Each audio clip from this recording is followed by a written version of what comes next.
नमस्कार साथियों, मैं अंकुर यादव आप सभी का स्वागत करता हूं आपके अपने YouTube channel my GS station में। दोस्तों, आज हम लोग लेके आए एक नए सब्जेक्ट को, यानी एक नए विषय को, जिसके बारे में आज हम लोग चर्चा करेंगे। तो अगर हम जानेंगे हिंदी के बारे में, तो हिंदी अगर बेसिकली बात करें तो हिंदी राज्य सरकार के जितने भी एग्जाम्स होते हैं उनमें आती है, और एसएससी का एक एग्जाम जो आपकी जीडी है उसमें आती है आपकी हिंदी। तो अगर हम इसी आज हिंदी के बारे में चर्चा करने वाले हैं, तो आज हम हिंदी की अगर बात करेंगे तो हिंदी में हम वर्णमाला टॉपिक लेके आए हैं। तो आज हम लोग समझेंगे वर्णमाला क्या है। ठीक है, तो बेसिकली अगर बात करें हिंदी की, अगर तो हिंदी जो है, हिंदी के बारे में पढ़ेंगे हम लोग। हिंदी को सबसे पहले हम तीन भागों में बांटते हैं।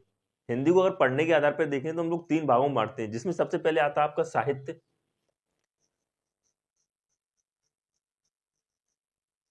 दूसरे भाग में आता है आपका व्याकरण,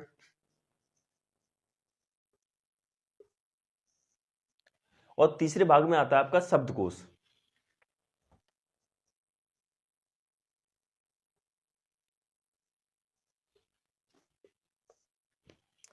साहित्य में हम लोग हिंदी के इतिहास के बारे में जानेंगे। हिंदी में किस मतलब हिंदी की पहली रचना क्या क्या थी, हिंदी में पहला कवि कौन थे, कौन कौन कवि हुए, हिंदी में कितने भागों में बांटा गया है, इस काल के बारे में इसकी चर्चा करेंगे।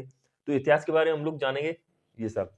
व्याकरण की अगर बात करें तो हम लोग व्याकरण में समझेंगे संज्ञा से लेके अव्यय तक आपके संज्ञा, सर्वनाम, वाच्य, काल कितने होते हैं, ये सब इनकी सब बारे में जानेंगे।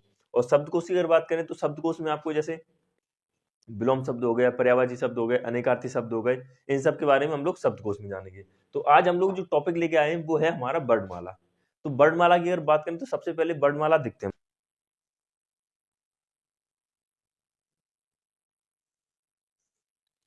हिंदी में जो सबसे शुरुआत का जो सबसे छोटा टॉपिक अगर अगर बात करें हिंदी में, तो हिंदी में जो शुरुआत करते हैं हम लोग वर्णमाला से करते हैं। अगर हम लोगों को वर्णों का ही ज्ञान नहीं होगा तो हिंदी ना तो हम पढ़ पाएंगे ना ही बोल पाएंगे। ठीक है, तो अगर हम बात करें वर्णमाला की, वर्ड आया कैसे, वर्ड कहाँ से आया, तो सबसे पहले देखते हैं भाषा। भाषा क्या होती है? भाषा की अगर बात करें तो भाषा क्या होती है, हम लोग बात कर रहे हैं भाषा। साधारण भाषा में अगर कह सकें, एकदम बिल्कुल आम बोलचाल में कहें तो भाषा क्या है? भाषा है अपने भावों या विचारों को जिस भी क्रिया में प्रकट करें हम लोग, जैसे लिखकर, बोलकर, पढ़कर, संकेतों के द्वारा व्यक्त करें, तो वह भाषा होती है। यानी अपने भावों या विचारों को बोलकर, लिखकर या संकेतों करें, उसे हम लोग बोलते हैं भाषा। अपने भावों या विचारों को प्रकट करने की साधन को हम लोग क्या बोलते हैं? भाषा बोलते हैं। ठीक है, तो हम लोग लिखते हैं अपने भावों या विचारों को प्रकट करने के साधन को प्रकट करने के साधन को साधन को भाषा कहते हैं। भाषा कहते हैं। अब आप सभी लोग जानते हैं भाषा के तीन प्रकार होते हैं। भाषा के तीन प्रकार हैं। भाषा के तीन प्रकार हैं दोस्तों, एकदम बेसिक से चलेंगे। बेसिक से लेके जैसे आपके एसएससी जीडी से लेके यूपी दरोगा तक के जो भी हैं, हिंदी में हम लोग एकदम कंप्लीट कराएंगे उसको। ठीक है, तो ये हमारी पहली क्लास है हिंदी की हमारी पहली क्लास है आज, जिसमें हम लोग वर्णमाला पढ़ रहे हैं। तो हमने देखा है भाषा क्या है? भाषा अपने भावों या विचारों को प्रकट करने के साधन को हम लोग भाषा कहते हैं। भाषा के तीन प्रकार हैं, आप सभी लोगों को पता है भाषा के तीन प्रकार होते हैं। एक होता है मौखिक, एक होता है सांकेतिक, एक होता है लिखित। तो अगर बात करें भाषा के प्रकारों की, तो पहला है लिखित भाषा। दूसरी है आपकी मौखिक भाषा,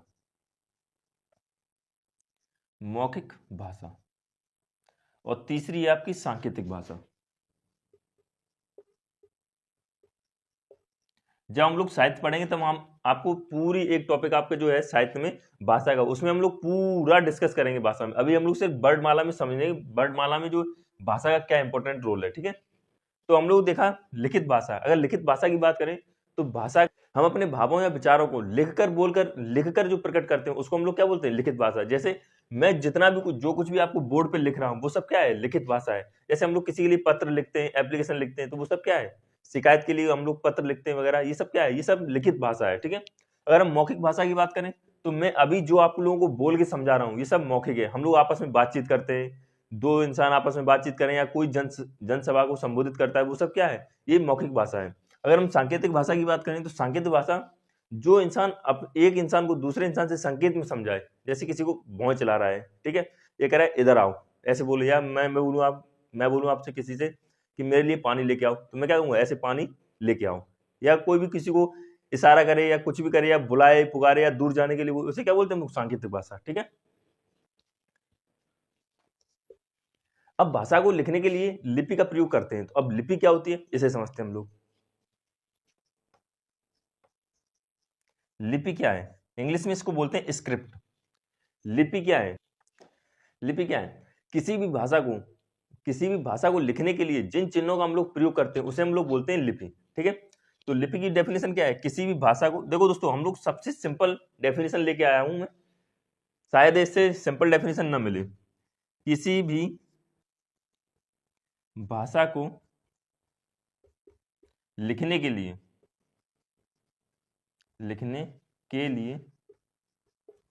जिन चिन्हों का प्रयोग किया जाता है, जिन चिन्हों का प्रयोग किया जाता है उन्हें हम लोग क्या बोलते हैं, लिपि बोलते हैं।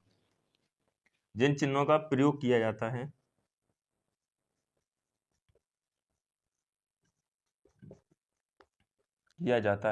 उन्हें लिपि बोलते हैं।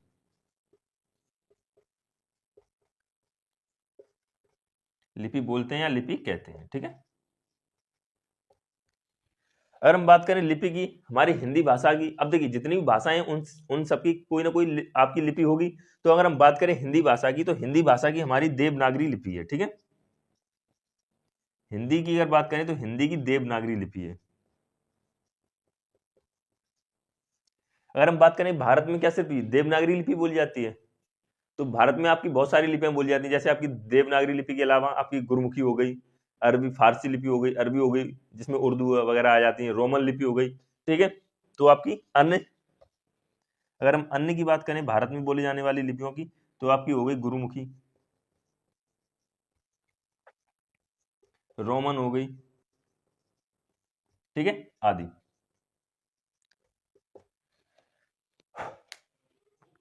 अब हम लोग बात कर रहे हैं भाषा की, एक बार फिर से समझते हैं इसको, कि भाषा अपने भावों या विचारों को प्रकट करने के साधन को हम लोग भाषा बोलते हैं। भाषा के 3 प्रकार हैं, लिखित भाषा, मौखिक भाषा और सांकेतिक भाषा। लिखित भाषा में क्या होता है कि हम अपने विचारों को लिखकर प्रकट करते हैं, तो उसे हम लोग लिखित भाषा बोलते हैं। और मौखिक भाषा क्या है, जिसमें हम अपने विचारों को सामने वाले को बोलकर समझाएं, उसे हम लोग मौखिक भाषा बोलते हैं। और सांकेतिक भाषा में किसी भी इंसान को इशारों से समझाएं, इशारा करें, है ना, उसको हम लोग क्या बोलते हैं, सांकेतिक भाषा। अब भाषा की बात की थी, अब हम लोग देखते हैं लिपि। लिपि क्या है, किसी भी भाषा को लिखने के लिए जिन चिन्हों का प्रयोग किया जाता है उसे हम लोग क्या बोलते हैं, लिपि बोलते हैं। जैसे हिंदी की लिपि क्या है, तो हिंदी की आपकी देवनागरी लिपि है। और भारत में अन्य लिपियां बोली जाती है, जैसे आपकी गुरुमुखी हो गई, रोमन हो गई, और भी बहुत सारी लिपियां हैं जैसे वो बोली जाती है, ठीक है। अब हम लोग बढ़ते हैं वर्णमाला के और करीब थोड़ा सा। हम लोग वर्णमाला पढ़ रहे हैं, तो वर्णमाला में पढ़ने के लिए थोड़ा सा भाषा का ज्ञान लिया था, है ना। अब हम लोग देखते हैं भाषा को अगर और डेफिनेशन करें वर्णमाला की, तो वर्णमाला क्या है, तो भाषा की सबसे छोटी इकाई। अब आई ना भाषा, तो भाषा की सबसे छोटी इकाई को हम लोग क्या बोलते हैं, ध्वनि, अक्षर और वर्ण बोलते हैं, ठीक है। अगर बात करें भाषा की सबसे छोटी इकाई, छोटी इकाई को, भाषा की सबसे छोटी इकाई को आपका ध्वनि, है ना, या वर्ड कहते हैं, वर्ड कहते हैं, ठीक है। तो आपकी ध्वनि क्या है, अब अगर बोले आपसे बात करें ध्वनि, ये ध्वनि क्या होती है, तो भाषा की सबसे छोटी इकाई जो मौखिक ध्वनि होती है, मौखिक वर्ड है ना, मौखिक, उसको हम बोलते हैं क्या, ध्वनि। और जो लिखित है उसको बोलते हैं हम वर्ड। अब अक्षर क्या होता है, अक्षर की अगर बात करें कि जिसका और क्षर ना किया जा सके, यानी जिसका और विनाश ना किया जा सके, उसे बोलते हैं हम अक्षर, ठीक है।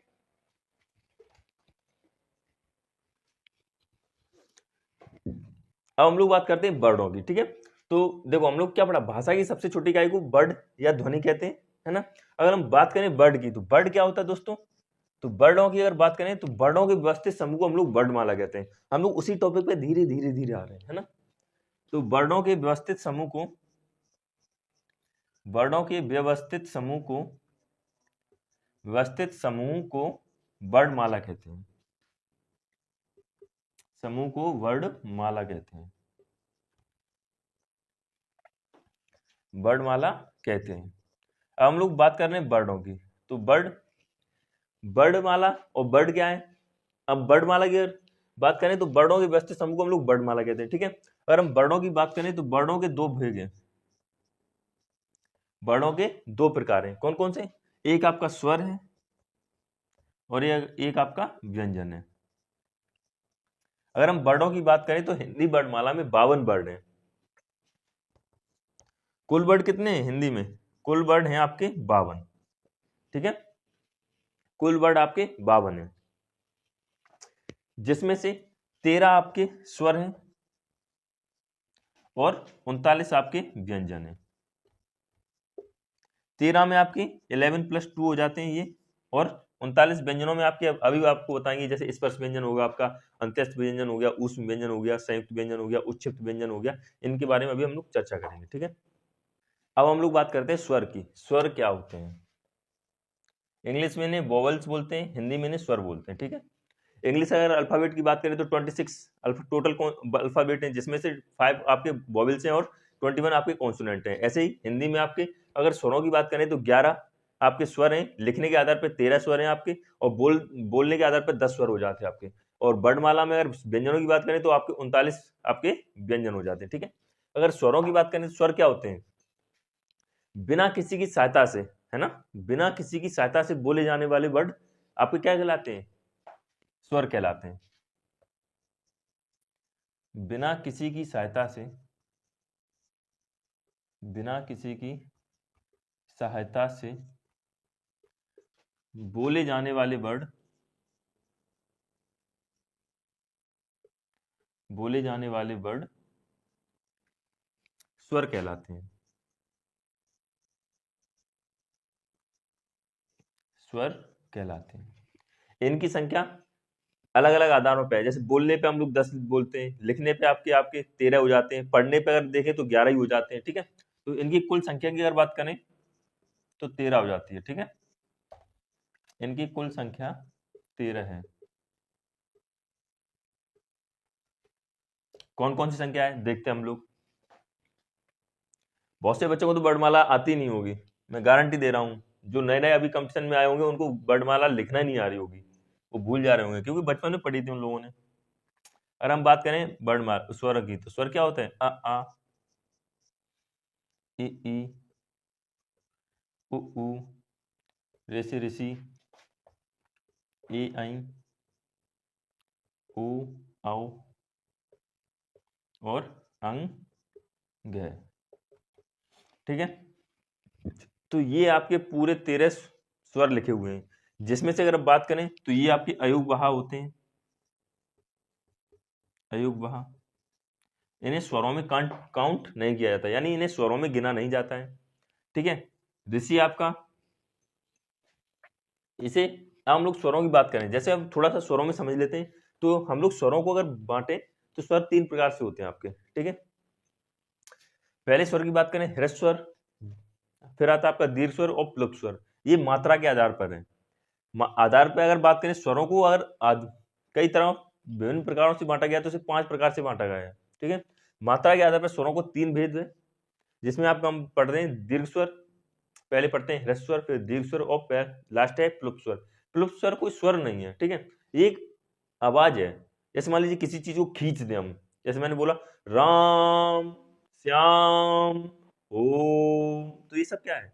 ये प्लुप्त स्वर है। इसे बोलते हैं, जैसे मान लीजिए 2 या 2 से अधिक मात्रा को जिसमें टाइम लगे उसे हम लोग बोलते हैं प्लुप्त स्वर। तो किसी भी शब्द को अगर हम खींच दें अगर लंबा, तो वो प्लुप्त स्वर हो जाता है, ठीक है। तो स्वरों को थोड़ा सा समझते हैं पहले हम।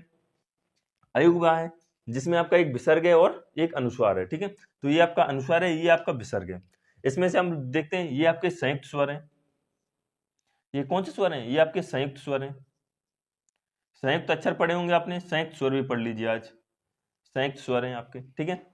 तो हम लोग देखते हैं अब स्वरों को। तो स्वर क्या है? बिना किसी की सहायता से बोले जाने वाले वर्ड स्वर कहलाते हैं आपके। इनकी कुल संख्या 13 है, लिखने के आधार पर 13 है, बोलने के आधार पर आपके 11 है, और पढ़े बल्कि 10 ही जाते हैं, ठीक है। अब हमने स्वर देखा। स्वर देखा, अब हम लोग देखते हैं व्यंजन। व्यंजन कितने होते हैं? अगर हम व्यंजनों की बात करें, व्यंजन की बात करें तो स्वरों की सहायता से बोले जाने वाले वे वर्ड, है ना, स्वरों की सहायता से बोले जाने वाले जो वर्ड व्यंजन कहलाते हैं। ठीक है, तो स्वरों की सहायता से बोले जाने वाले वर्ड व्यंजन कहलाते हैं।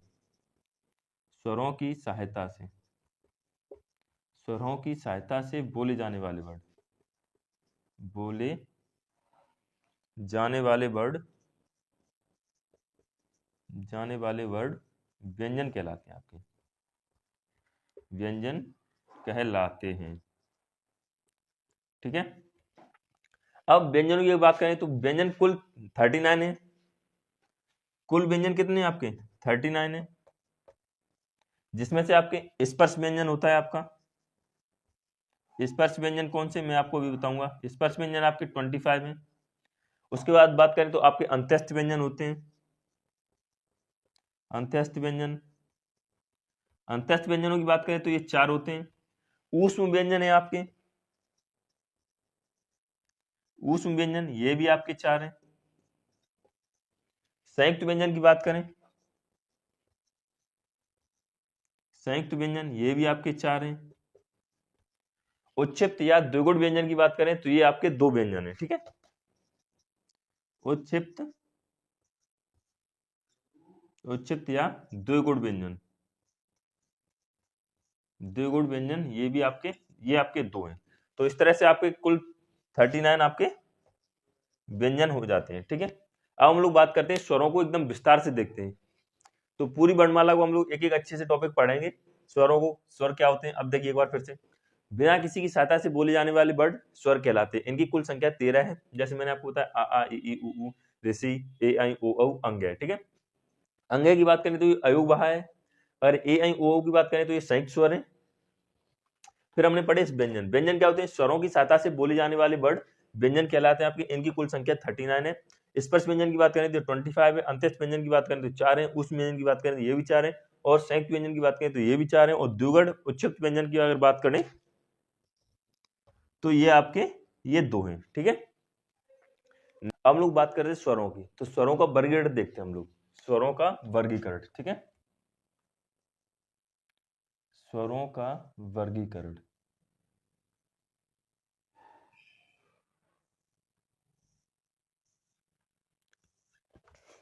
वैसे तो 5 प्रकार से स्वरों का वर्गीकरण। तो सबसे पहले अगर देखते हैं मात्रा के आधार पर स्वरों का वर्गीकरण। ठीक है, तो पहला है मात्रा के आधार पर, मात्रा के आधार पर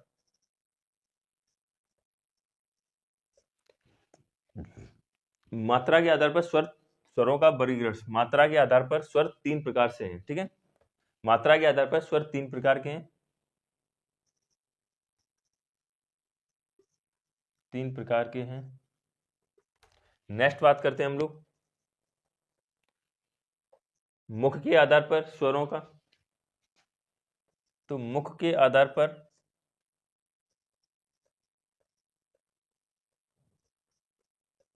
मुख के आधार पर स्वर, स्वर 4 प्रकार हैं, 4 प्रकार के हैं। ठीक है, तीसरे की अगर बात करें जीभ के आधार पर, तो जीभ के आधार पर स्वर आपके 3 प्रकार के हैं। चौथे की अगर बात करें होठ, नेक्स्ट बात करते हैं हम लोग होठों की स्थिति के आधार पर स्वर 2 प्रकार के हैं।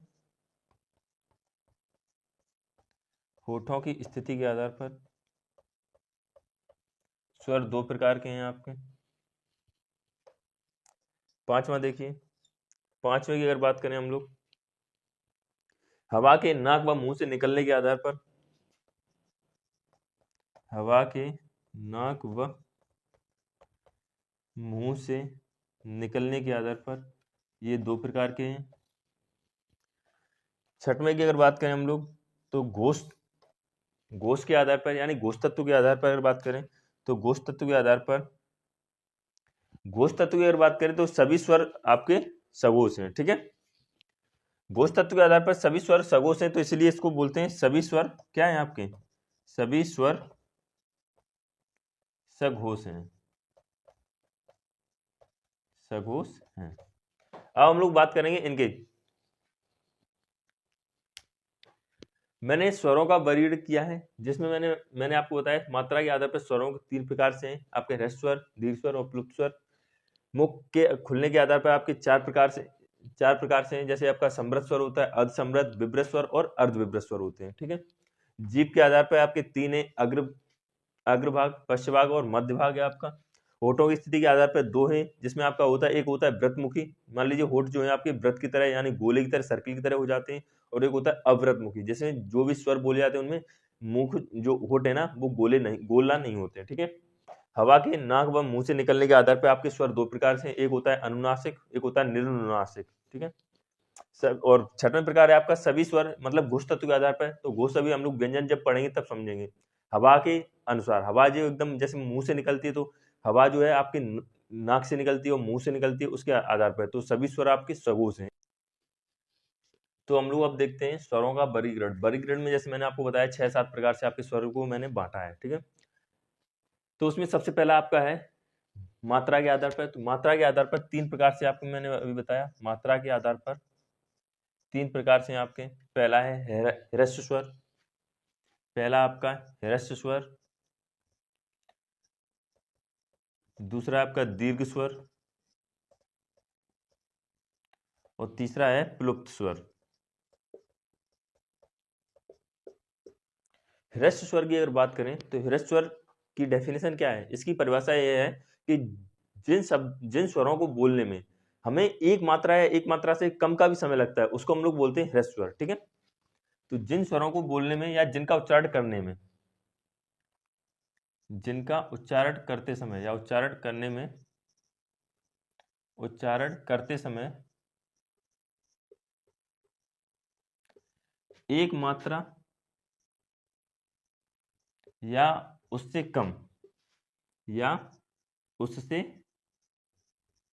कम का समय लगे, उन्हें हम लोग ह्रस्व स्वर बोलते हैं। ठीक है। ह्रस्व स्वर बोलते हैं, ह्रस्व स्वर बोलते हैं। इनकी संख्या 4 है, ये याद रखना बस, इनकी संख्या 4 है। इनकी संख्या 4 है। कौन कौन से हैं? छोटा आ, छोटी ई, छोटा ऊ और रेसे ऋषि। छोटा आ, ई, ऊ और रेसे ऋषि। आप लोग खुद ही इसको बोल के ट्राई कीजिए। देखिए मात्रा बिल्कुल नाम मात्र का समय भी लगता है। जैसे बोले आ बोलने में अ, ई, ऊ, ऋषि, है ना। तो ये इनको बोलने में एकदम एक मात्रा या एक मात्रा से कम का समय लगता है। ठीक है। नेक्स्ट बात करें हम दीर्घ स्वर की। तो दीर्घ स्वर क्या होते हैं? जिनका उच्चारण करते समय एक मात्रा से अधिक या 2 मात्रा का समय लगता है। ठीक है। तो एक मात्रा से अधिक, जिनका उच्चारण करते समय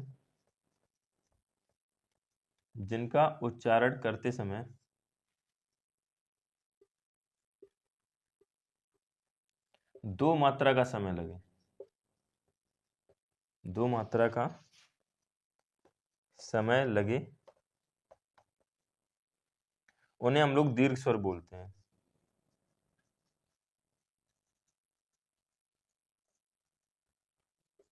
इनकी संख्या 7 है। इनकी संख्या 7 है। कौन कौन सी संख्या है इनकी? अब देखिए जो बचे हुए स्वर हैं वो आपके इनमें आ जाएंगे, जैसे बड़ा आ, बड़ी ई, बड़ा ऊ, ए, आई और ओ, आओ। तो ये आ गए आपके दीर्घ स्वर में 2, 4, 6, 1, 7। ठीक है। नेक्स्ट हम बात करते हैं प्लुप्त स्वर की।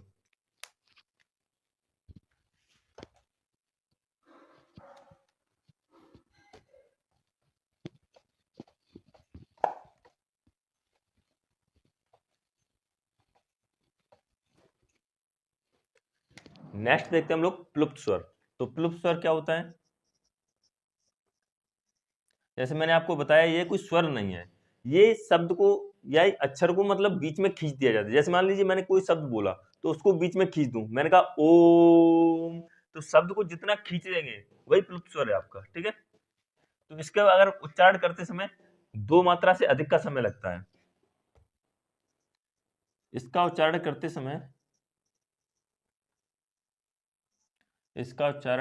समय 2 या 2 से अधिक मात्रा का 2 या 2 से अधिक मात्रा का समय लगता है। अधिक मात्रा का समय लगता है, प्लुप्त स्वर कहते हैं। प्लुप्त स्वर कहते हैं। ठीक है, जैसे मैंने बोला ओम, तो ओम में बीच में मैं बना दूंगा ऐसे, खींच दूंगा जितना खींच पाऊं उसको ओम को, तो ये क्या हो जाएगा, ये प्लुप्त स्वर है। ठीक है, जैसे मैंने कहा हम अक्सर जैसे जो इंसान जैसे यहाँ पे खड़ा हो, कोई बहुत दूर खड़ा हो, तो हम लोग जैसे मान लीजिए किसी का नाम है मोहन, तो हम कैसे बोलेंगे मोहन, तो दूर तक आवाज जाए। जैसे मैंने कहा राम, आपके जैसे कोई भैया खड़ा हुआ है तो आप क्या बोलोगे भैया, इस तरह से। ठीक है, तो मैंने बोला राम, तो राम इस तरह से खींचेंगे इन शब्दों को, तो उसे हम लोग बोलते हैं प्लुप्त स्वर। ओके, अब नेक्स्ट देखते हैं हम लोग जीभ के आधार पर। दूसरा है आपका जीभ के आधार पर।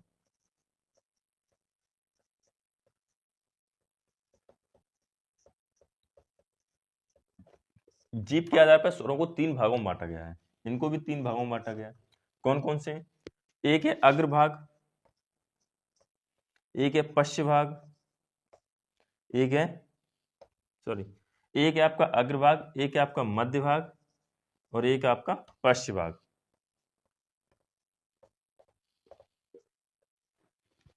इनको किस तरह से बांटा गया है? जीभ के आधार पर। जीभ क्या है? जैसे मान लीजिए मैंने बोला आ, तो अ, आप खुद इस चीज को महसूस कीजिए, अ शब्द जो है वो कहां से निकलता है? अस्वर। तो आप खुद फील करेंगे अ जो है वो आपका मध्य से निकलता है, अ। अगर अग्र की बात करें तो आप अग्र से कैसे बोलेंगे? ई ई ई, जो आपकी ई है, और ए आई, जो आपके ई और ए आई है, वो आपके कहां से निकलेंगे? अग्रभाग से। तो ई ए आई। ठीक है, तो ये आपका अग्रभाग है। और बचे हुए जो भी हैं आपके वो पश्च भाग में, जैसे बड़ा आ उ ओ औ, ओ औ, और आगत वाला ये औसर। ठीक है, तो ये आपके हो गए जीभ के आधार पर स्वरों के भेद। आपका हो गया अग्रभाग, जिसमें आपका ई ए आई, आप खुद ही इस चीज को महसूस कीजिए, ई ए आई। जीभ जो है बिल्कुल एकदम आगे से सटी हुई है। आ बोलेंगे आप, जैसे बीच वाला भाग है उसे बोलेंगे अ, तो आप क्या बोलेंगे अ। और पश्चिम भाग में आप बोलेंगे तो आप बोलेंगे आ। आप खुद ही इस चीज को महसूस कीजिए, आ ओ औ ए, है ना, इस तरह से। तो ये आपका ये हो जाएगा आपका पश्चिम भाग। नेक्स्ट देखते हैं हम लोग मुख द्वार खुलने के आधार पर स्वर के भेद। ठीक है, तो मुख द्वार अगर बात करें मुख के खुलने के आधार पर, तो मुख द्वार, है ना, मुख द्वार खुलने के आधार पर, खुलने के आधार पर ये 4 प्रकार से है। ठीक है, मुख द्वार खुलने के आधार पर स्वर जो है आपके 4 प्रकार से हैं। कौन कौन से हैं आपका देखते हैं हम लोग। पहला आपका विव्रत स्वर, विव्रत स्वर। ओके, दूसरा है आपका अर्ध विव्रत स्वर, अर्ध विव्रत स्वर। तीसरा है आपका संवृत स्वर, संवृत स्वर। और चौथा है आपका अर्ध संवृत स्वर।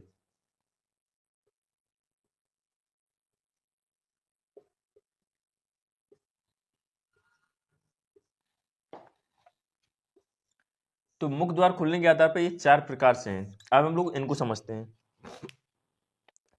इनको याद करना थोड़ा सा जटिल है, लेकिन मैं आपको बहुत ही आसान तरीके से याद करा दूंगा।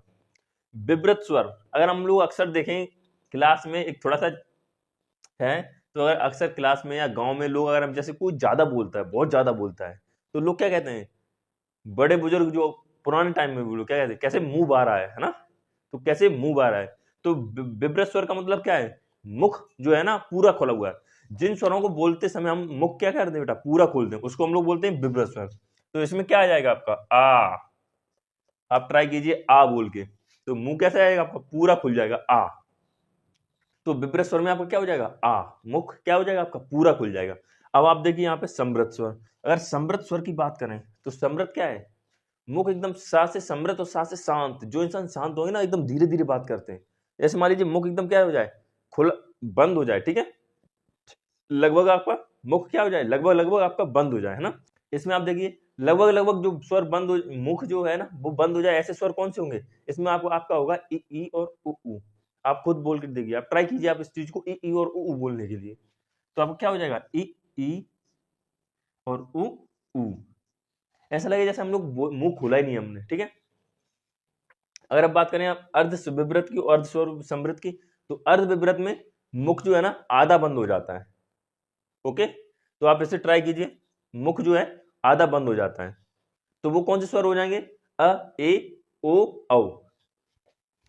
कौन सा स्वर होगा आपका, अ ए और ओ तर आएगा आपका, जो लगभग लगभग क्या हो जाता है आपका बंद हो जाता है। और जो जिसमें हम लोग जैसे लिखते हैं डॉक्टर, तो डॉक्टर में जो आगत स्वर आता है उसका बोल देते हैं हम लोग, तो उसको हो जाता है आपका ये, ठीक है। अर्ध समृद्ध की बात करें तो एकदम आधा, इसमें तो कैसे थे शांत थे, इसमें तो थोड़े और शांत हो गए, है ना। तो इसमें क्या हो जाएगा, जो बचे हुए अब आपके स्वर हैं वो यहाँ पे आ जाएंगे। जैसे आपका क्या बचा है, इसमें आपका ए बचा है, ए, ओके, और ओ। अर्ध समृद्ध में जो देख जो गांव में लेडीज होती हैं वो कैसे अपने हस्बैंड को कैसे बुलाती हैं, ए जी ओ जी, है ना, ए जी ओ जी करके एकदम बहुत ही शांत स्वर से, ए जी सुनते हो, ओ जी सुनते हो, है ना। तो इस तरह से तो अर्ध समृद्ध स्वर क्या हो जाएगा आपका ए और ओ। अर्ध विब्रत स्वर की बात करें तो आपको क्या हो जाएगा अ ए ओ औ। ओके, आपका विब्रत स्वर की बात करें तो आपका इसमें आ जाता है आ, और समृद्ध स्वर की बात करें तो इसमें आ जाएगा आपका ई और उ। आगे देखते हैं होठों की स्थिति के आधार पर स्वरों का वर्गीकरण। तो होठों की स्थिति की अगर बात करें आपकी, तो होठों की स्थिति, होठों की स्थिति के आधार पर स्वरों का वर्गीकरण दो प्रकार से है। कौन कौन सा है, एक होता है व्रतमुखी, इंग्लिश मीडियम वाले सभी बच्चे जानते हैं सर्कल, सर्कल में क्या होता है गोला। तो व्रत में क्या होता है, हिंदी में उसको बोलते हैं सर्कल को व्रत, तो व्रत में क्या होता है गोला। तो जब जिन स्वरों को हम बोलते समय होठ क्या हो जाए, सर्कल की तरह गोल हो जाए, उनको हम लोग बोलते हैं व्रतमुखी, है ना। तो पहला हो गया आपका व्रतमुखी,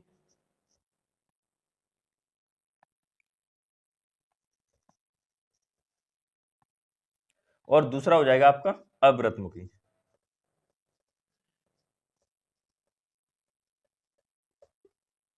ओके, अगर व्रतमुखी की बात करें तो आप लोग देखिए, आप लोग इस चीज को खुद एहसास कीजिए। जब तक आप देखिए, हम लोग जब कुछ भी पढ़ना स्टार्ट करें या कुछ भी देखना स्टार्ट करें, हम लोग जब पढ़ते हैं ना तो इतना चीजें अच्छे से याद नहीं होता जब तक हम लोग उस चीज को फील नहीं करें। मूवी देखते हैं तो मूवी कैसे याद हो जाती है, एक एक सीन, अरे हाँ वहां पे ये हुआ था, वहां पे ये हुआ था, उसके बाद ये गाना था, एकदम याद हो जाता है। लेकिन हम जब पढ़ते हैं तो याद क्यों नहीं होता, क्योंकि हम उस चीज को फील नहीं करते, प्रैक्टिकल नहीं करते, है ना। तो आप इस चीज को प्रैक्टिकल लीजिए। जो व्रतमुखी है वो कौन कौन से स्वर हैं आपके, उ ऊ और ओ औ। देखिए होठ कैसे हो रहे हैं, उ ऊ और ओ औ, यानी सर्कल की तरह गोल हो रहे हैं, ठीक है। तो आपका क्या हो जाएगा उ ऊ और ओ आओ। बाकी के बचे हुए स्वर क्या हो जाएंगे आपके, अव्रतमुखी हो जाएंगे। कौन कौन से, अ आ ई ई ए आई, और आपका ऋषि भी इसी में आ जाएगा, ठीक है। ये आपके हो गए होठों की स्थिति के आधार पर। अब हम लोग बात करते हैं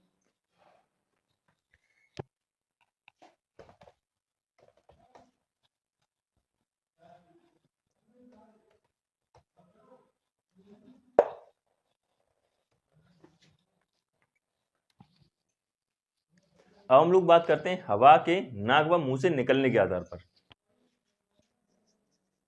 हवा के नाक व मुंह से निकलने के आधार पर, मुंह से निकलने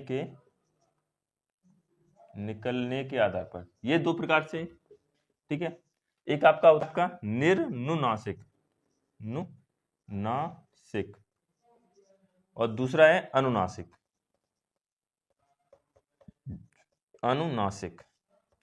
पहला है आपका निर्नुनासिक और दूसरा है आपका अनुनासिक। अब इसमें हम लोग देखते हैं एक में क्या होता है, एक में सिर्फ मुंह से हवा निकलती है, एक में नाक से हवा निकलती है, एक में मुंह और नाक दोनों से हवा निकलती है। निर्नुनासिक में केवल मुख से हवा निकलती है, ठीक है। तो इसमें केवल मुख से हवा निकलती है, केवल मुख से हवा निकलती है, मुख से हवा निकलती है। और अनुनासिक में, अनुनासिक में मुख और नाक दोनों से हवा निकलती है, मुख व नाक दोनों से हवा निकलती है, दोनों से हवा निकलती है, हवा निकलती है। अब हम लोग बात करते हैं घोष तत्व के आधार पर, है ना। तो घोष के आधार पर मैंने आपको बताया था, घोष के आधार पर सभी स्वर कैसे हैं, सघोष हैं। ये दो प्रकार से होते हैं, एक होता है अघोष और एक होता है सघोष। तो सभी स्वर क्या हैं, ये चीज आप याद रखना, स्टार बना के नोट कर लो इसको।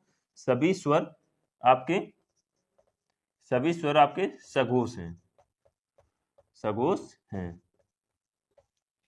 इस चीज को नोट बना के लिख लीजिए, सभी स्वर आपके सघोष हैं। ओके, अब हम लोग देखते हैं संयुक्त स्वर कौन से हैं।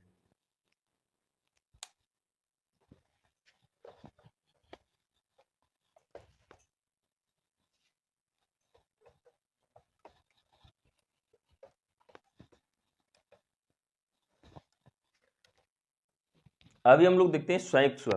तो संयुक्त स्वर की बात करें तो संयुक्त स्वर आपके 4 हैं। संयुक्त स्वर, संयुक्त स्वर का क्या मतलब है, वो स्वर जो एक से अधिक स्वरों से मिलकर बना है, उसे हम लोग क्या बोलते हैं, संयुक्त, है ना। जैसे मान लीजिए कोई दो नदियां हैं आपस में, जब एक नदी मिल जाती है उसे क्या होते हैं, संयुक्त नदियां मिल जाती हैं। यानी एक धारा दूसरी धारा के साथ मिल जाती है, उसे क्या बोलते हैं, संयुक्त धारा। ऐसे ही इसमें संयुक्त स्वर है, तो इनकी संख्या कितनी है, इनकी संख्या है 4। कौन कौन से हैं आपके, पहला है ए ऐ और ओ आओ।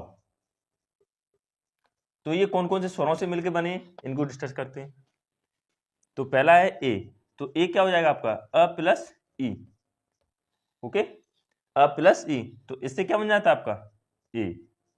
दूसरा है आपका ऐ, ये हो जाएगा आपका अ प्लस ए से, तो ऐ बन जाएगा आपका। ओके, नेक्स्ट है आपका औ, तो औ किससे बनेगा, ये बनेगा अ प्लस उ से, तो क्या हो जाएगा, उ। और है लास्ट में आपका औ, तो ये औ क्या हो जाएगा, औ से औरत। बचपन में हम लोगों ने बहुत पढ़ा है, औ से औरत, ओ से ओखली, तो ये क्या हो जाएगा, अ प्लस औ, ओ से बन जाएगा आपका औ। तो मित्रों, ये तो आपके स्वरों का वर्गीकरण हो गया था। आज हम लोग इतना ही रखते हैं, वीडियो बहुत ज्यादा लंबी हो जाएगी। हम लोगों ने आज पढ़ा, हमने भाषा पढ़ी है। तो भाषा क्या है, अपनी भाषा, अपने भाव या विचारों को प्रकट करने वाले, प्रकट करने के साधनों को क्या बोलते हैं, भाषा बोलते हैं। भाषा के 3 प्रकार बताए थे, लिखित भाषा, सांकेतिक भाषा और मौखिक भाषा। लिखित भाषा में, लिखित भाषा में इंसान अपने अपने भावों को लिखकर प्रकट करता है, मौखिक में आपके बोल के प्रकट करता है, और संकेत में इशारों या संकेतों के द्वारा प्रकट करता है। उसके बाद मैंने आपको बताई थी लिपि। लिपि क्या होती है, कि लिपि बताई थी, जिन चिन्हों का प्रयोग भाषा को लिखने में प्रयोग किया जाता है उन्हें हम लोग लिपि बोलते हैं। उसके बाद मैंने बताया था आपको वर्ड। वर्ड क्या होता है, तो वर्ड भाषा की सबसे छोटी इकाई को वर्ड बोलते हैं। और वर्णमाला क्या है, वर्णमाला है वर्णों के व्यवस्थित समूह को आपको वर्णमाला बोलते हैं। सबसे मैंने आपको बताया था स्वर और व्यंजन। वर्ड 2 प्रकार से हैं। अगर स्वरों की बात करें तो स्वर आपके 13 हैं, लिखने के आधार पर 13 हैं, और बोलने और उनके उसके आधार पे आपके 10 और 11 हैं। ऐसे ही मैंने आपको बताया था व्यंजन। तो व्यंजनों की बात की थी, मैंने आपको बताया था व्यंजन आपके 39 है, यानी 39 व्यंजन है, जिसमें से स्पर्श व्यंजन आपको बताया था 25 है। अंतस्थ व्यंजन आपके 4 बताए थे, उष्म व्यंजन आपके 4 बताए थे, संयुक्त व्यंजन भी आपके 4 बताए थे, और उच्छिष्ट या द्विगुण व्यंजन आपके मैंने आपके 2 बताए। तो ऐसे मिला के कुल 39 व्यंजन हो जाते हैं। दोस्तों, जैसा कि आप लोगों ने देखा था, मैंने आपको वर्णमाला की पहली क्लास करा चुका हूं, जिसमें मैंने स्वरों के बारे में आपको बताया था। मैंने बताया था वर्ड यानी भाषा के बारे में। सबसे पहले मैंने बताया था भाषा क्या होती है, अपने भावों या विचारों को एक इंसान दूसरे इंसान से प्रकट करता है, उसको क्या बोलते हैं हम लोग, भाषा बोलते हैं। तो मैंने बताया था भाषा के 3 प्रकार होते हैं। एक होता है आपका लिखित भाषा होती है, मौखिक भाषा होती है, सांकेतिक भाषा होती है। भाषा का शब्द क्या है, भाषा संस्कृत के भाष धातु से बना है, ठीक है। मैंने आपको इसमें बताया था कि लिपि क्या होती है। लिपि भाषा को लिखने के लिए जिन चिन्हों का प्रयोग करते हैं उसे हम लोग लिपि बोलते हैं। जैसे हमारी हिंदी भाषा की देवनागरी लिपि थी। मैंने आप लोगों को बताया था वर्णमाला यानी वर्ड। अब वर्ड क्या होते हैं, वर्ड अगर मैंने बताया था आपको कि ध्वनि या भाषा की सबसे छोटी इकाई को हम लोग वर्ड, ध्वनि या अक्षर कहते हैं, ठीक है। तो अक्षर बताए थे मैंने आपको, उसमें फिर मैंने आपको बताया था वर्णमाला किसे कहते हैं, तो वर्णों के व्यवस्थित समूह को वर्णमाला कहते हैं। हमारी हिंदी वर्णमाला में मैंने आपको बताया था कि 52 अक्षर होते हैं, जिसमें से 13 आपके स्वर होते हैं और 39 आपके व्यंजन होते हैं। अगर हम स्वरों की बात करें तो मैंने स्वरों को आपको पहली वाली कक्षा में आपको बता दिया था। आज हम लोग बात करेंगे व्यंजनों के बारे में। तो मैं आपको वही रिकॉल कर रहा था एक बार। तो आज हम लोग पढ़ते हैं, दूसरी क्लास है, ये हिंदी की दूसरी क्लास है। इसमें आज हम लोग पढ़ेंगे वर्णमाला में व्यंजनों के बारे में। तो व्यंजन क्या होते हैं,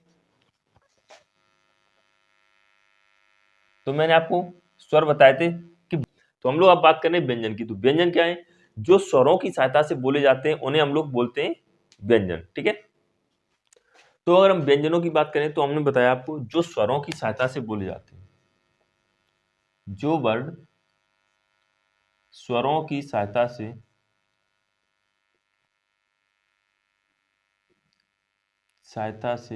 बोले जाते हैं,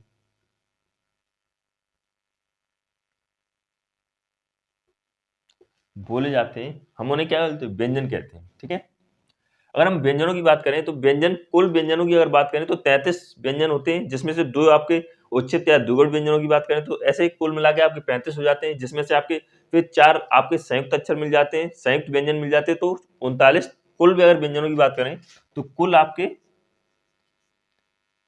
कुल व्यंजनों की बात करें तो आपके 39 हो जाते हैं। ठीक है, अब इस 39 में हम देखते हैं आपको कौन कौन से होते हैं। तो सबसे पहले अगर बात करें स्पर्श व्यंजन की, तो स्पर्श व्यंजन आपका होता है, स्पर्श व्यंजनों की संख्या आपकी 25 होती है। अभी हम लोग इन पर भी चर्चा करेंगे। ओके, उसके बाद हम देखते हैं हम लोग अंत्यस्थ व्यंजन आते हैं आपके, अंत्यस्थ व्यंजन होते हैं, ये आपके 4 होते हैं। ऊष्म व्यंजन होते हैं आपके, ऊष्म या संघर्षी व्यंजन। ओके, ऊष्म या संघर्षी व्यंजन ये भी आपके 4 होते हैं। बात करते हैं आपके संयुक्त अक्षर की या संयुक्त व्यंजन की, तो संयुक्त व्यंजन भी आपके 4 होते हैं। और जो बाकी के 2 बचे हुए हैं आपके उच्छिप्त व्यंजन,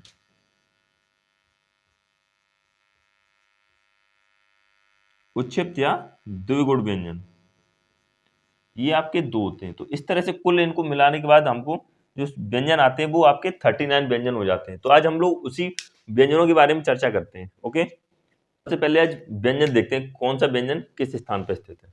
तो अगर हम बात करें व्यंजनों की, तो स्पर्श व्यंजन की अगर बात करें तो सबसे पहले आता है आपका क, ख, ग, घ और ग।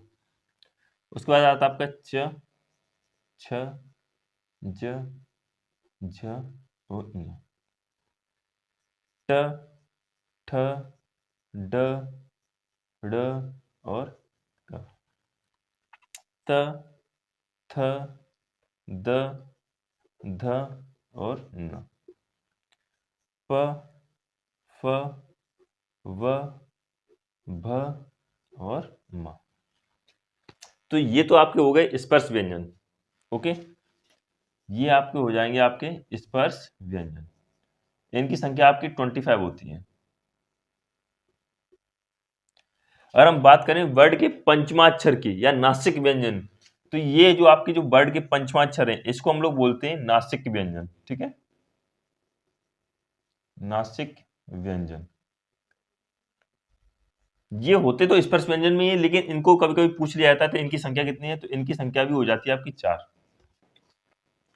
अब हम लोग बात करते हैं अंत्यस्थ व्यंजन की। तो अंत्यस्थ व्यंजन की अगर बात करें तो ये आपके अंत्यस्थ व्यंजन हो जाते हैं य, र, ल और व। ऊष्म व्यंजन की बात करें, ऊष्म और संघर्षी व्यंजन की, तो ऊष्म व्यंजन की अगर बात करते हैं हम लोग,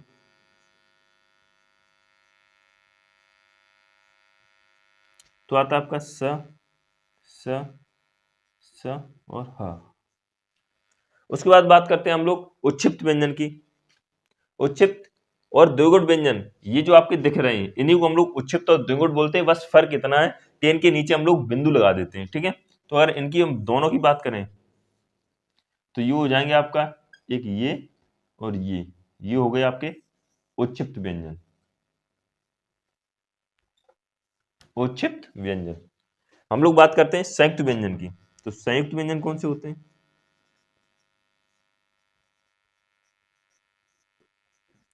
संयुक्त व्यंजन में आता है आपके 4 होते हैं, एक होता है क्षेत्र ज्ञ और एक होता है स्र।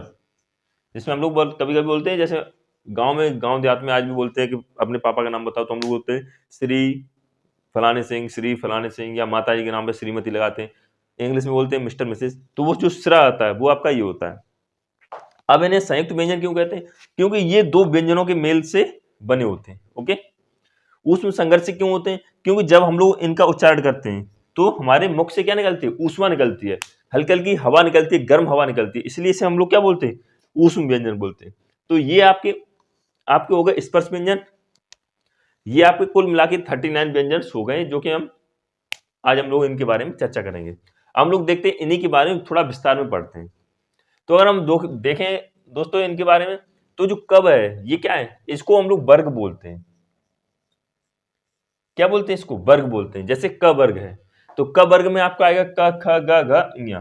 च वर्ग हो गया आपका, इसी तरह ट वर्ग हो गया, त वर्ग हो गया, प वर्ग हो गया। तो ये वर्ग हैं। ये अब इनको वर्गों में क्यों बांटा गया है? क्योंकि हमारा जो मुख है, हमारे मुख की समस्या किस तरह से, सपोज दैट ये हमारा मुख है, ये नाक है, ये मुंह है हमारा, और इसको इस तरह से मान लीजिए। ओके, तो जो सबसे नीचे वाला ये होता है, ये हमारा क्या होता है? ये जो कंठ होता है, इसको हम लोग क्या बोलते हैं? कंठ बोलते हैं। तो ये जो हो गया हमारा कंठ। ओके, उसके बाद हम बात करते हैं तालु की। तो जो हमारा जो नेक्स्ट होता है च वर्ग, वो क्या होता है आपका? तालु, यानी तालब्य। अब तालब की बात करें तो हमारे जो गांव देहात में आज भी बोलते हैं तरुआ चटक जाए तुम आओ, है ना? जब भी कभी लड़ाई होती है तो क्या बोलते हैं? तरुआ चटका दी मत तुम आओ। तो तरुआ क्या होता है? यानी तालब्य क्या होता है? जो जीभ है हमारी जीभ है ना, जीभ यानी कंठ के ऊपर ऐसी जीभ आती है, तो जीभ के पीछे वाले हिस्से का ऊपर वाला तल उसे बोलते हैं हम लोग तालब्य। तो जैसे मान लीजिए ये जिब्बा है, तो जिब्बा का ये वाला जो भाग है इसको हम लोग बोलते हैं तालब्य, तालु। ओके, अब हम लोग बात करें मूर्धा की। तो मूर्धा क्या होता है? जो जीभ के आगे वाला हिस्सा, जो ऊपर वाला जो टच होता है, ये हमारी जो जीभ टच होती है ऊपर वाले हिस्से में, इसको बोलते हैं हम लोग मूर्धा, यानी मूर्धा। ठीक है, मूर्धन्य भी बोलते हैं इसको। बात करते हैं दंत। तो ये कौन सा हो जाएगा आपका वर्ग? ये कंठ हो जाएगा आपका, ये आपका तालु हो जाएगा, ये आपका मूर्धा हो जाएगा, मूर्धन्य, और तब वर्ग हो जाएगा पूरा दंत से दंत। तो हमारे जो दांत हैं, ये जो व्यंजनों का इनका उच्चारण होता है, ये दांतों की सहायता से होता है, इसलिए हम लोग क्या बोलते हैं इनको? ये दांत होते हैं हमारे, इसको बोलते हैं दंत। नेक्स्ट बात करते हैं होस्ट। ये जो प वर्ग है आपका, वो किससे उच्चारित होता है? होठों से, तो इसके इसलिए बोलते हैं इसको होस्ट। तो यहाँ पे आपके जो होठ बने हुए हैं, ये इनको बोलते हैं हम लोग होस्ट। तो ये इस तरह से आपके पूरे जो स्पर्श व्यंजन है, स्पर्श यानी ये किसी न किसी को स्पर्श कर रहे हैं, या कंठ को स्पर्श कर रहे होंगे, तालु को स्पर्श कर रहे होंगे, मूर्धा को, दंत को, होठों को। आप खुद इस चीज को ट्राई कीजिए। क वर्ग जो जब भी आप बोलेंगे तो बिना कंठ की सहायता से क वर्ग नहीं बोल सकते हैं, अंदर से आवाज आएगी। बोलिए आप क ख ग, अंदर से आवाज आएगी। ऐसे ही आप जब तालु का बोलेंगे च छ ज, तो जो जीभ है आपकी, जीभ पीछे वाले हिस्से से टच होगी, च छ ज झ, इस तरह से। मूर्धा आपके ट ठ ड ढ, इस तरह से टच होगी आपकी। दंत से आप जब भी बोलेंगे त थ द ध न, अगर आपके दांत नहीं होंगे तो आप ये उच्चारण करने में थोड़ा सा आपको मुश्किल होगी। होठ, होठ से बोलेंगे प फ ब भ म। अगर आपको होठ नहीं होंगे तो आप ये गारंटी दे रहा हूं मैं आपको, आप ये शब्द नहीं बोल सकते, आप ये वर्ड का उच्चारण नहीं कर सकते। तो हम लोग अब देखते हैं आगे इसी में, इनको थोड़ा सा और डिस्कस करते हैं, है ना? चलिए, तो अब हम लोग बात करते हैं इसी में व्यंजनों में आगे। तो व्यंजनों को पढ़ने से पहले हम लोग थोड़ा सा इनकी दो चीजें और देख लेते हैं। एक होता है घोष तत्व के आधार पर व्यंजनों के वर्गीकरण, और एक होता है प्राण तत्व के आधार पर व्यंजनों का वर्गीकरण। उसके बारे में थोड़ा सा चर्चा करते हैं हम लोग। तो घोष तत्व की अगर बात करें,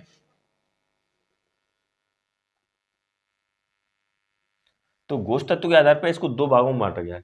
एक होता है आपका अघोष, और दूसरा होता है आपका सघोष, या इसे घोष भी कह देते हैं। ओके, और प्राण तत्व की अगर बात करें तो प्राण तत्व के आधार पर इसको भी दो भागों में बांटा गया है। एक होता है आपका अल्प प्राण, और दूसरा होता है आपका महाप्राण। अब ये होते क्या है, घोष तत्व, सघोष, घोष, अघोष, प्राण, अल्प प्राण। अब हम लोग देखते हैं तो घोष का अर्थ क्या होता है। घोष का अर्थ होता है जब भी हम व्यंजन या स्वर की बात करें, व्यंजन बोलते हैं ना, जो भी वर्ड बोलते हैं, तो जैसे ही हम लोग वर्ड बोलेंगे तो जैसे ही वर्णों का उच्चारण करें तो स्वर तंतुओं में क्या हो जाएगा, कंपन स्टार्ट हो जाता है ना। तो उसको इसी के आधार पर हम लोग बोला है, घोष तत्व के आधार पर इनको दो भागों में बांटा गया। कौन कौन से, अघोष और सघोष। अगर आपके स्वर तंतुओं में कंपन हो रहा है, नहीं हो रहा है, तो आपका हो जाएगा अघोष, और हो रहा है तो आपका हो जाएगा सघोष। अगर हम अघोष की बात करें तो जिनके उच्चारण में, अघोष में क्या हो जाएगा, जिनके उच्चारण में, जिनके उच्चारण में स्वर तंत्रियों में कंपन न हो, स्वर तंत्रियों में, स्वर तंत्रियों में कंपन न हो, उसे हम लोग क्या बोलते हैं, अघोष बोलते हैं। ठीक है। और सघोष की अगर बात करें तो जिनके उच्चारण में स्वर तंत्रियों में कंपन हो, इसमें क्या होगा, कंपन होगा, यानी वाइब्रेशन पैदा होगा, तो उसको हम लोग बोलते हैं सघोष। अगर हम बात करें अघोष और सघोष की, अब इनमें व्यंजन कौन कौन से होंगे, तो व्यंजनों की बात करें, अब देखिए यहाँ पे अघोष है, अ कहाँ आता है, शुरुआत में आता है। आपका वर्णमाला किससे स्टार्ट होती है, अ से, तो अघोष भी आपका कहाँ से स्टार्ट होगा, शुरू से। तो अगर इसकी बात करें तो इसमें कौन कौन से व्यंजन आएंगे, तो इसमें पहला और दूसरा व्यंजन आएंगे आपके। ठीक है, सभी वर्ग के पहला और दूसरा व्यंजन आएगा। सघोष की अगर बात करें तो सभी वर्ग के तीसरा, चौथा और पांचवा, सभी वर्ग के सभी व्यंजन आएंगे। ठीक है, सभी वर्ग के सभी व्यंजन आएंगे। ओके। अब हम लोग बात करते हैं महाप्राण, यानी सॉरी, प्राण तत्व के आधार पर। तो प्राण क्या होता है, यानी वायु। अगर वायु निकल रही है, आ रही है, जैसे हम लोग बोलते हैं प्राण निकल गए, मतलब सांस लेना। जब गांव में अक्सर लोग जो सांस लेना बंद कर देते, जिनकी मृत्यु हो जाती है, तो क्या निकलते हैं, क्या कहते हैं हम लोग, अब प्राण निकल गए, मतलब सांस नहीं आ रही, ना आ रही है ना जा रही, तो उसे हम लोग क्या बोलते हैं, प्राण निकल गए। तो अल्प प्राण और महाप्राण, अब अल्प, अल्प सांस या महासांस। अब देखें, अगर अल्प प्राण यानी अल्प वायु और महाप्राण यानी महावायु। अल्प मतलब जिन व्यंजनों का उच्चारण करते समय थोड़ी सी हवा का प्रयोग हो, थोड़ी सी वायु का या थोड़ी सी प्राण का प्रयोग हो, उसे हम लोग क्या बोलते हैं, अल्प प्राण। और महाप्राण जिन व्यंजनों का उच्चारण करते समय वायु का बहुत ज्यादा प्रयोग होता है, उनको हम लोग क्या बोलते हैं, महाप्राण। अब इसमें अल्प प्राण और महाप्राण में देखिए, अगर इनकी बात करें व्यंजनों की, तो कौन कौन से व्यंजन आएंगे आपके अल्प प्राण में, तो ये आएगा आपका 1, 3 और 5। ये आपके हो जाएंगे वर्ग के सभी व्यंजन, वर्ग के सभी व्यंजन। ओके। और महाप्राण की बात करें तो महाप्राण में आपका 2 और 4, 2-4 वर्ग के सभी व्यंजन, 2-4 वर्ग के सभी व्यंजन। अभी हम जब लोग आगे पढ़ेंगे तो हम लोग बताएंगे आपको कि स्वर, जब हमने आपको स्वर पढ़ाए थे तो मैंने आपको बताया था सभी स्वर कैसे थे, सघोष थे। ओके। तो अभी हम लोग आपको बताएंगे अंत्यस्थ व्यंजन कौन से, महाप्राण है, अल्पप्राण है, सघोष है, घोष है, ये सब देखेंगे। तो हम लोग आगे देखते हैं अभी इसमें। चलिए, अब हम लोग देखते हैं व्यंजनों के वर्गीकरण को। तो व्यंजनों के वर्गीकरण की बात करें, यानी वर्गीकरण, तो वर्गीकरण की अगर बात करते हैं हम लोग व्यंजनों की, तो व्यंजनों के वर्गीकरण में हम लोग देखते हैं कंठ, तालु, मूर्धन्य, दंत, होष्ठ। ओके। उसके बाद हम लोग देखते हैं अंत्यस्थ व्यंजन, ऊष्म व्यंजन, संयुक्त व्यंजन और उच्छिष्ट या द्विगुण व्यंजन। अगर हम लोग बात करें स्पर्श व्यंजन की, तो मैंने आपको अभी बताया स्पर्श व्यंजन में 25 वर्ड होते हैं, व्यंजन होते हैं, जिसमें से मैंने आपको क वर्ग से लेके आपका म वर्ग यानी प वर्ग तक आपका चला था, जिसमें कंठ से लेके मैं आपके होठ तक आया था। उसके बाद बात करते हैं अंत्यस्थ व्यंजन की। तो अंत्यस्थ व्यंजन की अगर बात करें तो अंत्यस्थ व्यंजन क्या होते हैं, जिसमें जिन व्यंजनों को उच्चारण करते समय स्वर और व्यंजनों के मध्य में स्थित हो, उनको हम लोग बोलते हैं अंत्यस्थ व्यंजन, जैसे य, र, ल, व। ओके। संघर्ष व्यंजन या ऊष्म व्यंजन क्या होता है, ऊष्म जिन व्यंजनों को उच्चारण करते समय मुख से ऊष्मा प्रकट हो, है ना, तो हम लोग उसमें क्या बोलते हैं, ऊष्म व्यंजन बोलते हैं। जैसे स, स, स, ह। आप खुद इस चीज को ट्राई कीजिए, स, स, स, ह, हल्की हल्की ऊष्मा महसूस होगी। जैसे हम लोग जब भी फूंक मारते हैं, अगर मुंह को हम पतली फूंक मारे तो ठंडी निकलती है, और मुंह को थोड़ा सा फाड़ के फूंक मारे तो कैसी ऊष्मा निकलती है, गर्म निकलती है। जैसे तो गर्म आएगी, तो पतली हवा आएगी, है ना। तो ऐसे ही हमारे इसमें ऊष्म व्यंजन में होता है। उसके बाद हम लोग बात करते हैं संयुक्त व्यंजन की। तो संयुक्त व्यंजन क्या होते हैं? जो व्यंजन दो व्यंजनों के मेल से बने उन्हें हम लोग बोलते हैं संयुक्त व्यंजन। ओके, तो हम लोग देखते हैं अभी वर्गों व्यंजनों का वर्गीकरण। तो वर्गीकरण में हम लोग देखेंगे आपका सबसे पहले कंठ, है ना। उसके बाद बात करते हैं तालु, फिर आपका आएगा मूर्धा यानी मूर्धन्य की, और आपका दंत, और आपका ओठ, ओष्ठ व्यंजन। तो अब हम लोग देखते हैं कंठ में। कंठ में आपका आता है क वर्ग। तो पहले आपका आएगा कौन सा? क वर्ग। ये वर्ग है आपके, ये क वर्ग है। तो यहां से आप स्टार्ट होगा आपका क, ख, ग, घ और ङ। तो ये क्या है? ये आपका क वर्ग है। अब इसी के साथ साथ कौन कौन से व्यंजन और आएंगे? तो इसकी अगर बात करें हम, तो यहां पे आएगा आपका अ, आ, अंग, घ और हा, हल। ये आपके क वर्ग में आएंगे। क वर्ग में कौन आएगा? क वर्ग तो पूरा आएगा ही, 5 अक्षर तो ये आते ही आते हैं। फिर उसके साथ में आ अंग है और हा, हल आएगा। ठीक है, ऐसी बेहतरीन शॉर्ट ट्रिक बनाई है मैंने, आपको बताऊंगा पूरे यूट्यूब पे, आपको कोई नहीं बताएगा इस चीज के बारे में। कभी आप भूल के दिखा दूं, भूल नहीं पाओगे इस चीज को। बात करते हैं तालु की। तो तालु में आपका कौन सा वर्ड आएगा? च वर्ग। तो हम लोग बात करते हैं तालु की, है ना। तो तालु में आपका आएगा च वर्ग। अब च वर्ग में कौन कौन सा आएगा? तो च वर्ग तो पूरा पूरा आएगा ही आएगा आपका, च, छ, ज, झ, इङ। साथ में इसमें और क्या आएगा? इसमें आपकी आएगी स्वर में ई, य और स। ये आपके आएगा च वर्ग में। बात करते हैं हम लोग अब मूर्धन्य में। तो मूर्धन्य में आपका आएगा ट वर्ग।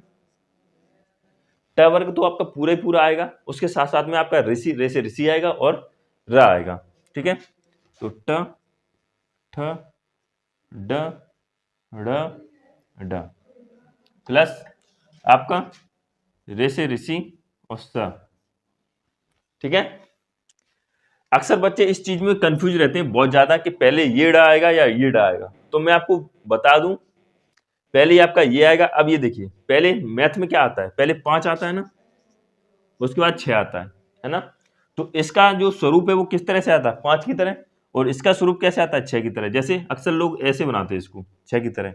तो जिसमें नीचे गुंडी हो जाए उसको बोलेंगे 6, और जिसमें आपका 5 की तरह घूम जाए उसको बोलेंगे क्या? 5, यानी ड। तो पहले आपका ये 5 वाला आएगा, उसके बाद आपका आएगा 6 वाला। हम लोग बात करते हैं दंत की। तो दंत में क्या आएगा? त वर्ग आपका पूरा आएगा दंत में। ठीक है, त, थ, द, ध और न। साथ में और क्या आएगा इसमें? तो इसमें आएगा आपका ल और स। ठीक है, अब हम लोग बात करते हैं होस्ट व्यंजन की। तो होस्ट में आपका प वर्ग आएगा। तो ये हो जाएगा आपका प वर्ग, यानी प वर्ग में क्या क्या आएगा? प, फ, व, भ, म प्लस इसमें अगर बात करें प वर्ग में आपका होस्ट में, तो आपके सिर्फ उ और उ आएगा। इसमें से स्वरों में आपका उ आता है। इसमें आपका आएगा री, ई, आ और अंघा। ठीक है, ये आपके इतने स्वर इसमें आ गए आपके व्यंजनों में। जैसे कंठ से बोलने वाले स्वर कौन कौन से आपके? तो कंठ से बोलने वाले स्वर आपके ये हैं। तालु से बोलने वाले स्वर आपके ई है। मूर्धन से वो स्वर बोला जाता है आपका रे से ऋषि वाला बोला जाता है। ठीक है, और ओष्ठ से बोलने वाला स्वर आपका उ है। अब बच्चे कौन कौन से? ए, ऐ और ओ, औ। तो ये स्वर कंठ, तालु और कंठ ओष्ठ, जैसे मैंने बोला आपको दंतोष्ठ, ठीक है, तो उनसे बोला जाता है। जैसे मैं आपको बोलूं कंठ से कौन कौन से स्वर बोले जाएंगे, तो आपका हो जाएगा अ। अब इसमें भी कंठ और किसी तालु या मूर्धा या दंत या ओष्ठ, इन दोनों के जब आपस में मिलेंगे उनसे स्वरों का विकार उत्पन्न होगा। ठीक है, तो हम लोग अब देखते हैं आगे। तो अब हम लोग बात करते हैं अंतस्थ व्यंजन के। तो अंतस्थ व्यंजन क्या होते हैं, इनको देखते हैं जरा। अंतस्थ व्यंजन, ओके, इनका क्या है? इनका उच्चारण जो है वो स्वर और व्यंजनों के बीच में होता है ना। इनका उच्चारण स्वर व व्यंजनों के मध्य होता है, मध्य होता है। अब हम लोग बात करते हैं ये कौन कौन से व्यंजन है। तो ये होते हैं य, र, ल और व। अगर हम य की बात करें तो यह जो है आपका तालु से बोला जाता है, तालु यानी तालव्य से बोला जाता है। र और ल की बात करें तो ये दंत मूल व्यंजन है। र और ल आपका दंत मूल व्यंजन है। व की बात करें अगर तो वह आपका दंतोष्ठ व्यंजन है, दंतोष्ठ व्यंजन है। ठीक है, यहीं अगर हम इनकी बात करें कि ये अघोष है या सघोष है या अल्पप्राण है या महाप्राण है, तो ये जो अंतस्थ व्यंजन है वो क्या है, सघोष और अल्प प्राण है। तो ये आपके सघोष हैं और अल्प प्राण है।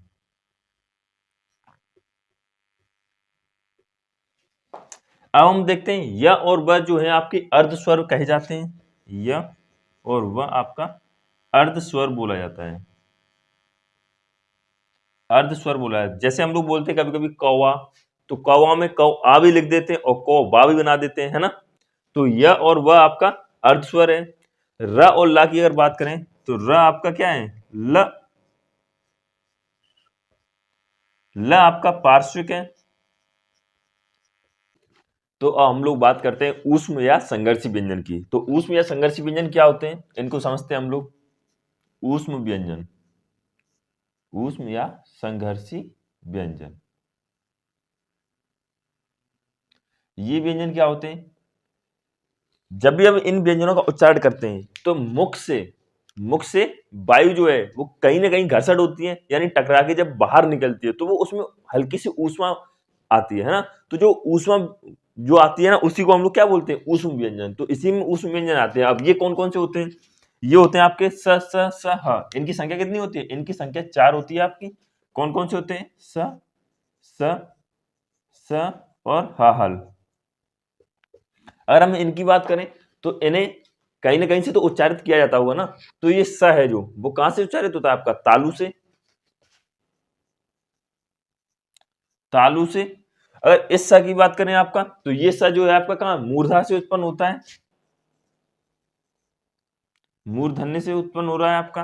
अगर इस स की बात करें तो ये स आपका कहां से आता है, त त वर्ग से आता है। देखो ये जो है आपका च वर्ग से आता है, ये आपका आता है ट वर्ग से, और ये आता है आपका त वर्ग से।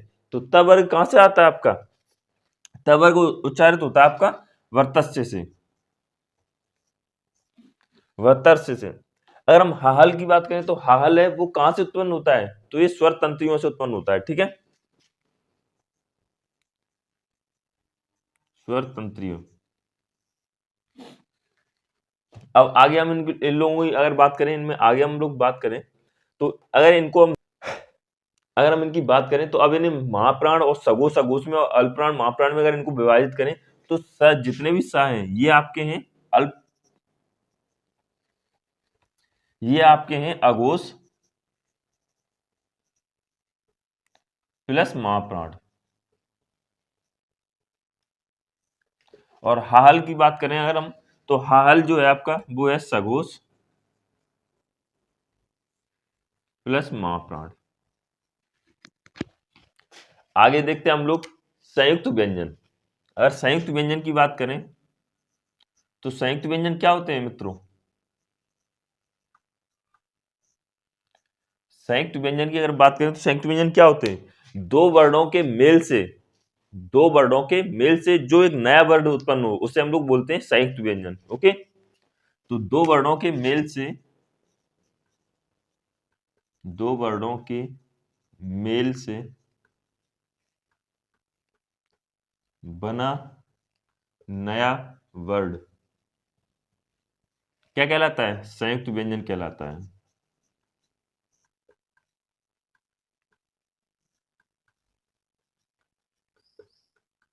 इनकी संख्या कितनी है, अब इनकी संख्या भी 4 है। इनकी अगर संख्या की बात करें तो कितनी है, इनकी संख्या 4 4। कौन कौन से हैं, क्षे, त्र, ज्ञा और स्र।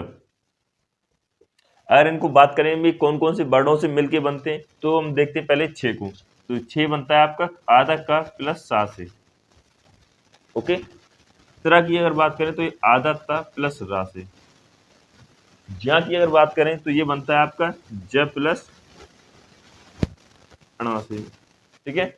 और स्र की बात करें तो ये बनता है आपका स प्लस र से। तो ये इस तरह से दो वर्डों के मेल से बनना है। आधा वर्ड आपका ये आ रहा है और पूरा पूरा वर्ड ये आपके आते हैं। अगर आप इसको भी अगर देखें तो इसको और क्या कर सकते हैं, तो इसको प्लस अ कर सकते हैं, प्लस अ। इनको और भी विभाजित कर सकते हैं, तो इस तरह से हम इनको खंडित करके तोड़ सकते हैं, ठीक है। तो ये तो हो गए आपके संयुक्त व्यंजन। अगर हम बात करें उच्छिष्ट व्यंजन की, तो उच्छिष्ट व्यंजन मैंने आपको बताया था ये भी दो हैं। अब हम लोग बात करते हैं उच्छिष्ट या द्विगुण व्यंजन की। तो उच्छिष्ट व्यंजन कौन कौन से होते हैं, देखते हैं हम इनको। उच्छिष्ट या द्विगुण व्यंजन, द्विगुण व्यंजन ये क्या होते हैं। अगर हम इनकी बात करें उच्छिष्ट या द्विगुण व्यंजन की, तो इनका उच्चारण करते समय जो जीभ है, जीभ वो पहले मूर्धा से टच होती है, उसके बाद फिर झटके के साथ बाहर आती है ना। तो इन ऐसे व्यंजनों को क्या बोलते हैं, उच्छिष्ट व्यंजन। आप खुद ट्राई कीजिए, ड ड़, एकदम जो जीभ है ना पीछे मूर्धा मूर्धा से टच होगी, उसके बाद आएगी। तो ये कितने हैं, ये दो हैं। इनकी संख्या भी दो है। कौन कौन से हैं ये, एक आता आपका ये ड और ये एक आता आपका ये, ओके। अगर हम इनकी बात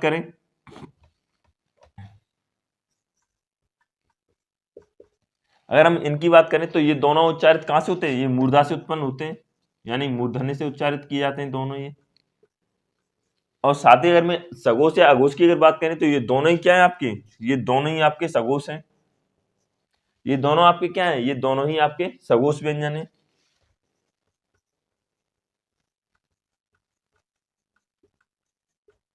सगोश व्यंजन है।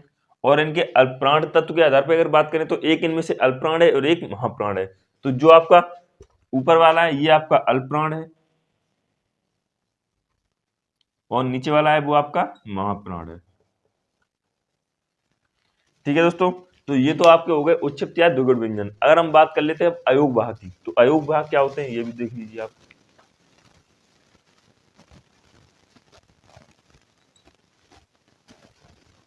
इनको वैसे हम काउंट तो स्वर में किए करते हैं, लेकिन ये तो न तो स्वर होते हैं और ना ही ये व्यंजन होते हैं। इनकी संख्या भी दो होती है,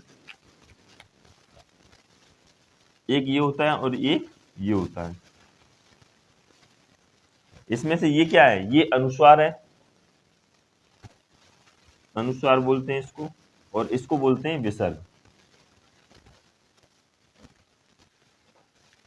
जब भी हम लोग पढ़ते हैं, जब भी हम इनका यूज क्या करते हैं, जैसे बिंदी का महत्व बहुत है हमारे इसमें, हिंदी व्याकरण में बिंदी का बहुत महत्व है। जैसे अगर हम इसको देखें, तो ये क्या है, ये शिरोरेखा होती है, और ये खड़ी पाई होती है आपकी, है ना। अगर हम बिंदी को ऊपर लगाते हैं तो ये हो जाता है आपका अनुस्वार, और बिंदी को अगर खड़ी रेखा के पीछे लगाते हैं तो ये हो जाता है आपका क्या, विसर्ग।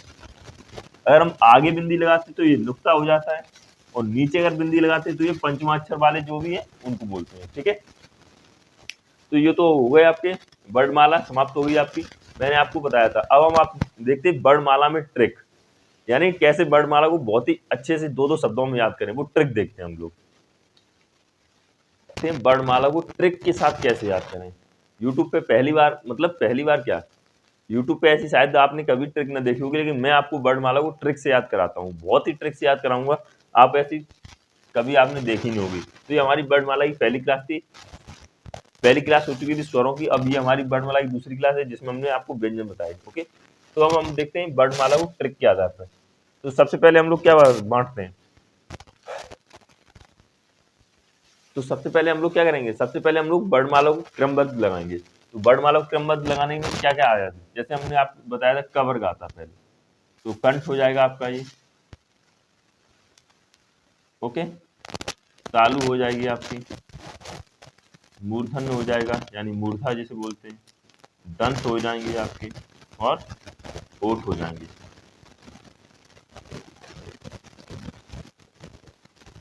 अगर हम इनकी बात करें तो इस कंठ में क्या क्या आएगा, तो कंठ में क वर्ग आ जाएगा आपका पूरा, ये आपका क्या है, वर्ग, ओके।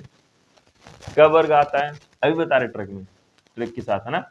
क वर्ग आएगा आपका, और क्या आएगा, मैंने बताया था आपका आ आएगा, बड़ा आ आएगा, विसर्ग वाला ये अंग आएगा आपका और हा हल आएगा।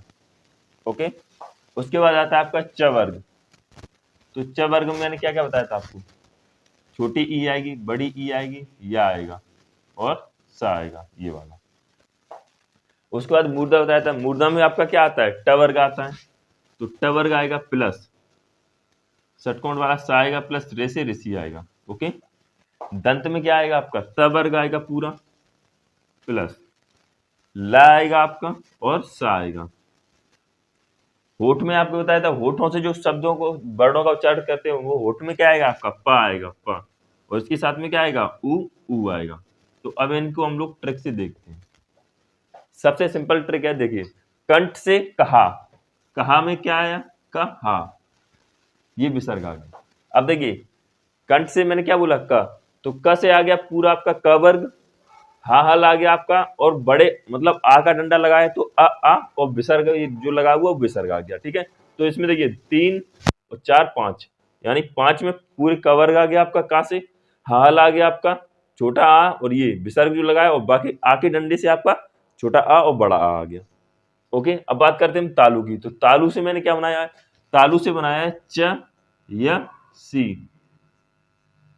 ओके, चा से क्या है आपका पूरा चा वर्ग आ जाएगा, या आ जाएगा आपका, सा आ जाएगा, और बड़ी की मात्रा छोटी की और बड़ी की मात्रा आ जाएगी इससे। मूर्धा की बात करें तो टर, मैंने इसको बनाया टरसर, टरसर। ठीक है, टा आ गया और सा आ गया आपका, और ये यहाँ पे आपको ऋषि, रे से ऋषि बना दो लो, टरसर हो गया आपका। ठीक है,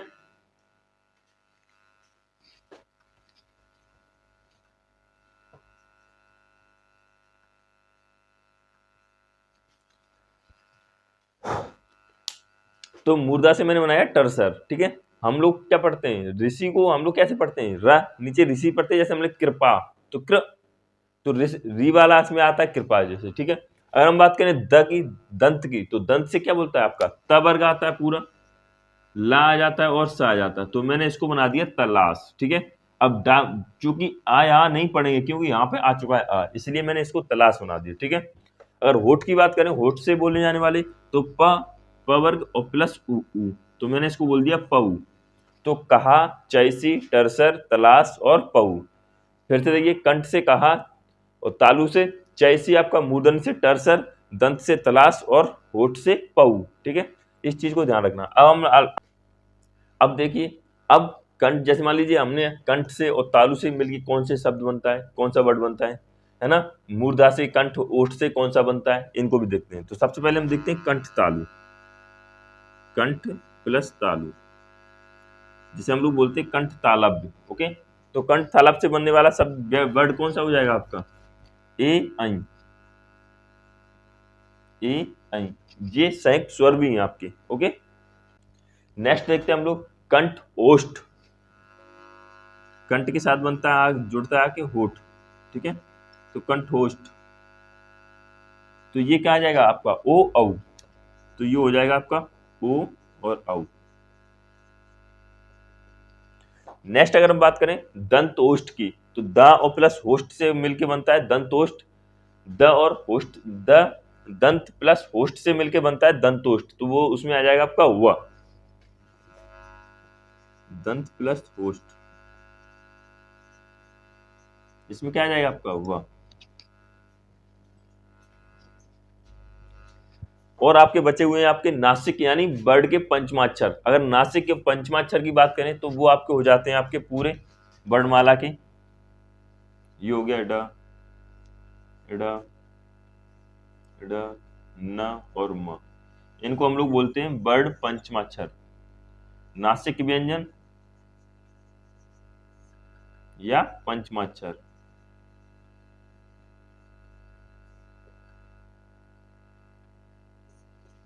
तो ये तो आपकी हो गई पूरी वर्णमाला दोस्तों। मैंने आपको स्वर बताए, पहले थोड़ी भाषा बताई थी, भाषा के प्रकार बताए थे, लिपि बताई मैंने आपको, फिर वर्णमाला के बारे में बताया था, स्वर बताए, व्यंजन बताए मैंने, स्वरों के भेद बताए थे मैंने, स्वरों के कितने प्रकार होते हैं, व्यंजनों के प्रकार बताए थे मैंने। व्यंजनों में मैंने आपको ये कंठ, तालु, मूर्धा, दंत, ओष्ठ ये भी समझाया मैंने आपको। उसके बाद मैंने आपको ट्रिक बताई, कंठ से कहा का, तालु से चैसी, मूर्धा से टरसर हो गया आपका, दंत से तलाश हो गई आपकी, होठ से पऊ हो गया। उसके बाद मैंने आपको कंठ तालव्य से ए ऐ बताया, कंठोष्ठ से उ औ बताया, दंतोष्ठ से आपका व हो गया आपका, वर्ड के पंचमाक्षर ना, ये ड़ ड ड न म हो गए आपके। ओके, तो ये वर्णमाला की आपकी सेकंड क्लास थी।